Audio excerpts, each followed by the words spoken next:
বলিউডের প্রয়াত কিংবদন্তি অভিনেত্রী শ্রীদেবীর ছোট মেয়ে খুশি কাপুরকে তার আগামী সিনেমা নাদানিয়াতে মাত্রাতিরিক্ত যৌন আবেদনময়ী বা বস্তুগতভাবে অবজেক্টিফাই উপস্থাপন করার অভিযোগ উঠেছে। এই ঘটনাকে কেন্দ্র করে সামাজিক যোগাযোগ মাধ্যমে তীব্র সমালোচনার মুখে পড়ে অবশেষে আনুষ্ঠানিক ক্ষমা চাইলেন সিনেমার অন্যতম প্রযোজক ও নির্মাতা করণ জোহর।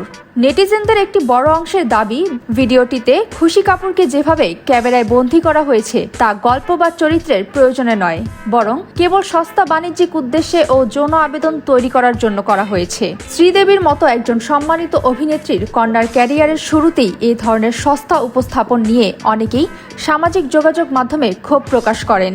সমালোচনার তীব্র রূপ নিলে নির্মাতা করণ জোহর তার সামাজিক যোগাযোগ মাধ্যম হ্যান্ডেলে একটি আনুষ্ঠানিক বিবৃতি প্রকাশ করেন। বিবৃতিতে তিনি বলেন, আমাদের উদ্দেশ্য কখনোই কাউকে আঘাত করা ছিল না। আমরা চলচ্চিত্রের নান্দনিকতা বজায় রাখার চেষ্টা করেছি। তবে যদি কোনো দৃশ্য বা উপস্থাপনা দর্শকদের ভাবাবেগে আঘাত করে থাকে বা তাদের কাছে অনভিপ্রেত মনে হয়ে থাকে, তবে তার জন্য আমরা আন্তরিকভাবে দুঃখিত এবং ক্ষমাপ্রার্থী। সুমাইয়া ফারাজি, ইন্টারন্যাশনাল ডেস্ক, দৈনিক আর নিউজ।